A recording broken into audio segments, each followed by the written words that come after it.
మీ house ఎక్కడ? మీ house ఎక్కడ?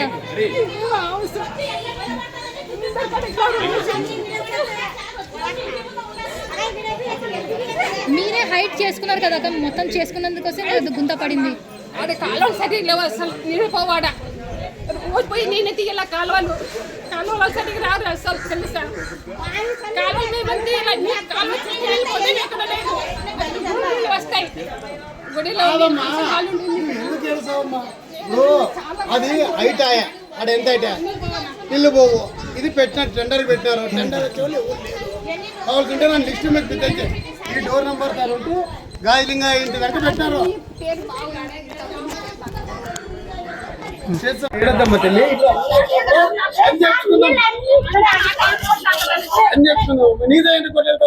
Municipality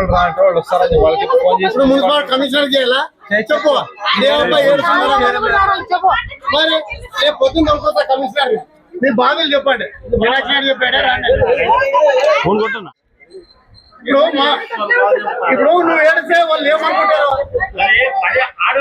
municipality రావడం లేదన్నా.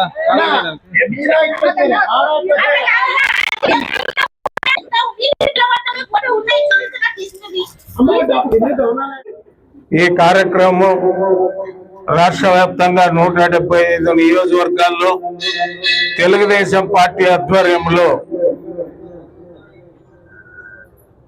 రీసౌండ్ వస్తుంది.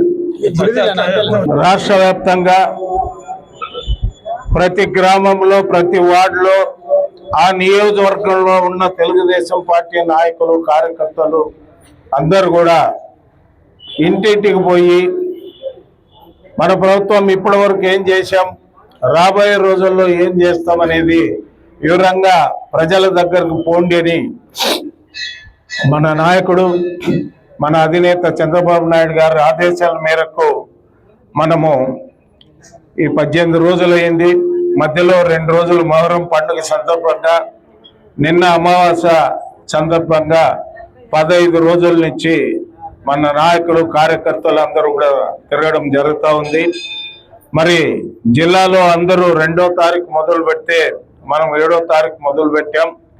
మరి మన జిల్లాలో ఈ రోజుకి 73,000 ఇండ్లని మన నాయకులు కార్యకర్తలు సందర్శించడం జరిగింది. ఇంకొక 13,000 ఇండ్లు సందర్శిస్తే టోటల్ 100% మన నియోజకవర్గంలో ఉన్న నాయకులు కార్యకర్తలందరూ కూడా ఈ కార్యక్రమం దిగ్విజయంగా చేశామనే ఒక పేరు మన నియోజకవర్గంలో ఉన్న నాయకులు కార్యకర్తలకి సోదరులకి అందరూ కూడా కలుగుతుంది. మరి మన వాళ్ళు మన కార్యకర్తలందరూ కూడా దాదాపు 20 రోజుల నుంచి ప్రతి ఒక్కరు దీంట్లో పాల్గొని మన ఆదోని నియోజకవర్గం జిల్లాలో టాప్ లెవెల్లో నిలిపిన వారందరూ కూడా నేను ధన్యవాదాలు తెలియజేస్తున్నా. మరి ముఖ్యంగా చాలామంది ప్రజలు కూడా హ్యాపీగా ఉన్నారు.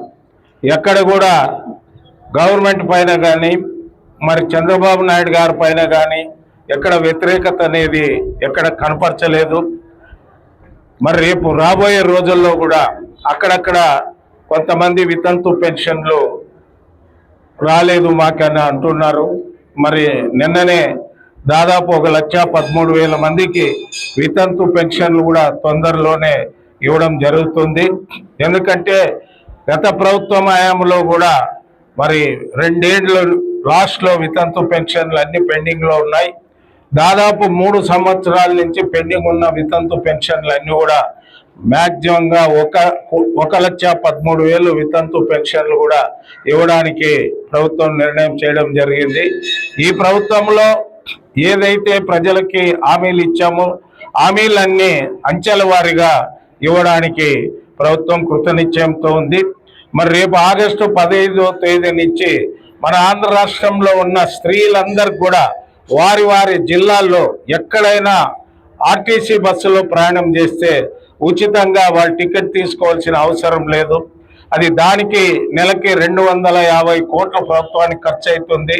మరి సంవత్సరానికి 3,000 కోట్ల రూపాయలు ఎన్నికల్లో హామీ ఇచ్చిన మేరకు రేపు ఆదివారం రేపు 15వ తారీఖు అంటే ఆగస్టు 15 ఇంకా శ్రావణ మాసము నేను ఆర్టీసీ అధికారులకి చెప్పాను.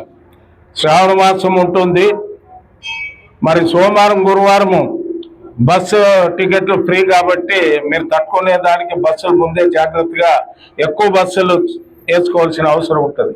ఎందుకంటే బస్సులు ఫ్రీ అయిపోయిన తర్వాత ఇంకా అందరూ కూడా మంత్రాలయంకి పోయి రావచ్చు, ఉరుకొందీరానికి పోయి రావచ్చు. మన జిల్లాలో ఎన్ని పుణ్యక్షేత్రాలు ఉన్నాయో అన్ని పుణ్యక్షేత్రాలకి పోవడానికి చాలా సులభతరంగా టికెట్ లేకుండా ప్రయాణం చేసేదానికి ఆగస్టు 15 నుంచి మన రాష్ట్ర ప్రభుత్వం ఉచిత బస్ సర్వీసులు కూడా మహిళలకి ఏర్పాటు చేయడం జరుగుతుంది.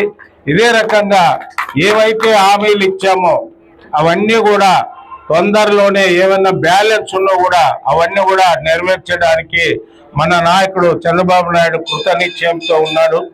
కాబట్టి ప్రజలందరూ ఒక్కసారి మీరు ఆలోచన చేయాలి. చంద్రబాబు నాయుడు గారు అధికారంలోకి వచ్చిన తర్వాత మరి ఈ రాష్ట్రము అన్ని రకాలుగా అభివృద్ధి చేయడానికి వాళ్ళు ఎంతో కష్టపడుతున్నారు.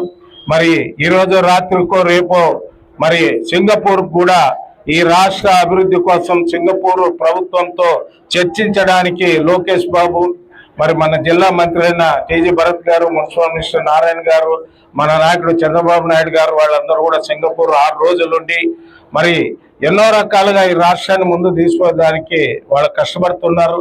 మరి ఈ రాష్ట్రంలో ఉన్న ప్రజానీకం అందరూ కూడా గతంలో 5 సంవత్సరాలు పరిపాలన చూశారు, ఇప్పుడు చంద్రబాబు నాయుడు గారి పరిపాలన చూస్తున్నారు. ఈ రాష్ట్రం అన్ని రకాలుగా భారతదేశంలోనే ఒక ముఖ్యమైన రాష్ట్రంగా అభివృద్ధి చెంది సంక్షేమ కార్యక్రమంలో కూడా భారతదేశంలో నంబర్ 1 రాష్ట్రంగా ఉండడానికి మనమందరం ఆయనకి చేయూతనిచ్చే అవసరము ఈ రాష్ట్ర ప్రజానీకం అందరిపైన ఉంది. భారతదేశంలో ఏ రాష్ట్రంలో కూడా ఓల్డేజ్ పెన్షన్ కానీ విడో పెన్షన్ కానీ 4,000 ఇచ్చే ఒక్క ఘనత తెలుగుదేశం ప్రభుత్వం చంద్రబాబు నాయుడు గారికే దక్కింది. వికలాంగుల పెన్షన్ కూడా 6,000 రూపాయలు, ఎక్కడా లేదు. ఇది ఒక ఆంధ్రప్రదేశ్ రాష్ట్రంలోనే ఉంది. మరి కిడ్నీ పేషెంట్లు, క్యాన్సర్ పేషెంట్లకి 10,000 రూపాయలు ఇండియాలో ఎక్కడా లేదు. మంచానికే పరిమితమై ఉన్న వాళ్ళకి నెలకు 15,000 ఇండియాలో ఏ గవర్నమెంట్ లో కూడా లేదు.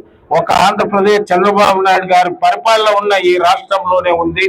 ఈ రకంగా సంక్షేమ కార్యక్రమాలు, అభివృద్ధి కార్యక్రమాలు ఎన్నో చేస్తున్న ముఖ్యమంత్రి గారికి ఈ ఆంధ్ర రాష్ట్రంలో ఉన్న ప్రజానీకమంతా చేదోడు వాదోడుగా ఉండి ఆయనకి అన్ని రకాలుగా సపోర్ట్ చేస్తా వస్తే ఈ రాష్ట్రం భారతదేశంలోనే గొప్ప రాష్ట్రంగా ఎదగడానికి మనము చేతనిచ్చిన వాళ్ళు అవుతాము. ఎప్పుడు కూడా ఈ రాష్ట్ర ప్రజానీకం అందరూ కూడా చంద్రబాబు నాయుడు గారిని వెంటుండి ఆయన్ని ప్రోత్సహించాల్సిన అవసరం మనకందరికీ ఉందని తెలియజేస్తూ ఈ అవకాశం ముఖ్యంగా ఈరోజు తెలుగుదేశం ప్రభుత్వంలో ఎవరైతే పార్టీ పుట్టినప్పటి నుంచి పనులు చేస్తారో, ఎవరైతే పార్టీకి సపోర్ట్ గా ఉంటారో అటువంటి వాళ్ళు గుర్తించే ఒక అవకాశాన్ని కూడా మరి రీసెంట్ గానే మన ఆదోనిలో సకలశాలి సంఘానికి సంబంధించిన వాళ్ళు పెద్ద సంఖ్యలో ఉన్నారు. సకలశాలి సంఘానికి సంబంధించిన బీసీ కులాలు 4 కుర్నిశాలే, పద్మశాలే వీళ్ళంతా ఉన్నారు. మరి ఈరోజు ఒకప్పుడు 1900 స్టార్టింగ్ లో మరి పద్మశాలే కులానికి సంబంధించిన మరి ఎలిగే పాండురంగారావు గారికి ఎమ్మెల్యే టికెట్ ఇవ్వడం జరిగింది. తర్వాత ఆయనకి ఉరుకొందీరణ జీవోద్ధరణ కమిటీ చైర్మన్ ఇవ్వడం జరిగింది. తర్వాత మన మల్లయ్య గారికి మున్సిపల్ వైస్ చైర్మన్ చేయడం జరిగింది. తర్వాత మల్లయ్యకి చైర్మన్ చేయడం జరిగింది. మరి ఇన్ని రోజుల తర్వాత మరి సకలశాలి సమాజానికి సంబంధించిన 2 అక్కడ పెద్ద గుడి దగ్గర మారుతిరావు, ఈ గుడి దగ్గర శంకరు, వీళ్ళంతా ముందు నుంచి పార్టీలో ఉంటే వీళ్ళిద్దరు శ్రీమంతుల భార్యల పేర్లు పార్టీ పరిగణలోకి తీసుకుంది. వీళ్ళిద్దరికి మరి ఐవీఆర్ఎస్ అనేది ఒక పబ్లిక్ ఒపీనియన్ తీసుకొని మరి మీ ప్రాంతం మీ గుడి చైర్మన్ అయిన గిడ్డు శంకర్ గారి సతీమణికి మార్కెట్ యార్డ్ చైర్మన్ కూడా ఇవ్వడం జరిగింది. ఎందుకంటే శంకరు ఆయన పార్టీలో తెలుగుదేశం పుట్టినప్పటి నుంచి ఈ ప్రాంతంలో ఈ ఏరియాలో ఆ సకలశాలి సమాజానికి ఈ గుడి విషయంలో కానీ ఎన్నో రకాలుగా ఈ గుడికి సంబంధించి ఎప్పుడు ఏదో అడిగినా నేను వాళ్ళకి అన్ని రకాల సహాయ సహకారాలు అందించాను. ఆ గుడికి కానీ ఈ గుడికి కానీ మీరందరూ తెలుగుదేశం పార్టీకి ఎంతో అంకితమైన భావంతో పనిచేస్తున్న సైనికులు. మీరు ఎప్పుడు కూడా పదవులు ఆశించి మాకేదో 10 వస్తుందనే ఆలోచనతో వచ్చిన వాళ్ళు కాదు. నేనే ఆలోచించి పార్టీకి భవిష్యత్తులో మంచిగా ఆ కులానికి మనం గౌరవిస్తే అన్ని కులాలకి గౌరవించాం, వీళ్ళకి ఇస్తే బాగుంటుందని అధిష్టానం దృష్టికి తీసుకొని పోయి వాళ్ళకి సెలెక్ట్ చేయడం జరిగింది. కాబట్టి తెలుగుదేశం పార్టీ ఎప్పుడే కానీ కష్టపడి పనిచేసే వాళ్ళకి ఖచ్చితంగా గుర్తింపు ఉంటుంది.